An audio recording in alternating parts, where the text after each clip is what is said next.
আসসালামু আলাইকুম, welcome to my food channel. আশা করছি আপনারা সকলে খুব খুব খুব ভালো আছেন। আজকে আমি তৈরি করে দেখাবো তালের পিঠা। তো চলুন ভিডিওটি শুরু করা যাক। একটু বড় সাইজের একটা বাটি নিয়েছি, বাটির মধ্যে তাল থেকে রস বের করে 2 কাপ রস দিয়েছি।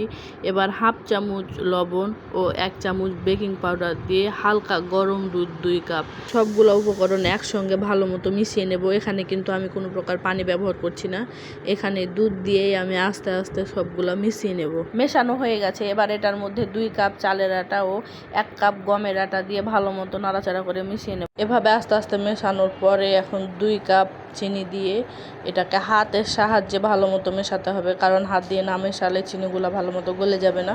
তাই জন্য আমি হাত দিয়ে ভালো মতো মিশিয়ে নিলাম। এটা একটু সময় নিয়ে ভালো মতো মেশালে এটার ভেতরটা একদম তুলোর মতো হয়ে যায়, তাই আমি সময় নিয়ে মেশালাম। এবার দেখুন এটার ঘনত্বটা ঠিক এমন থাকবে, তাহলেই ব্যাটারটা একদম তৈরি হয়ে যাবে। দেখুন ঘনত্বটা ঠিক এইরকমই থাকবে। এবার এটা রেডি হয়ে গেছে। এবার এটা এক সাইডে রেখে এবার চুলোয় চলে যাব।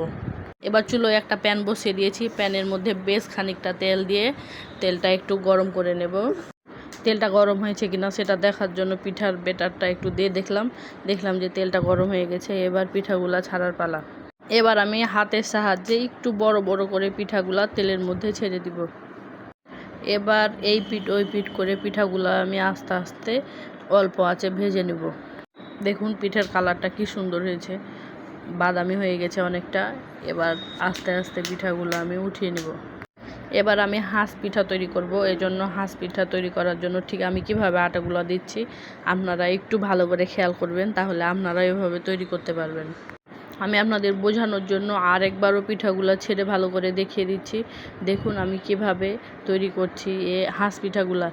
এগুলা কিন্তু অনেকটা দেওয়া যাবে না, একসঙ্গে 3-4টা করে দিলেই ভালো হবে। দেখুন আমি এভাবে একসঙ্গে 3-4টা করে তেলের মধ্যে ছেড়ে দিচ্ছি। এবার সব পিঠাগুলো আমি এভাবেই তৈরি করে নেব। আমার সমস্ত পিঠাগুলো তৈরি হয়ে গেছে। দেখুন পিঠার হাঁসগুলো কতটা সুন্দর হয়েছে। দেখুন পিঠাগুলো এক একটা বকের মতো হয়েছে ও কিছুটা হাঁসের মতো হয়েছে। তো পিঠাগুলো দেখে কিন্তু আমার খুব হাসি পাচ্ছে। আপনাদের কেমন লাগছে অবশ্যই কমেন্ট করে জানাবেন। ভিডিওটি যদি আপনাদের ভালো লেগে থাকে অবশ্যই একটা করে লাইক করে দিবেন ও চ্যানেলটা সাবস্ক্রাইব করবেন। সবাইকে ধন্যবাদ। আল্লাহ হাফেজ।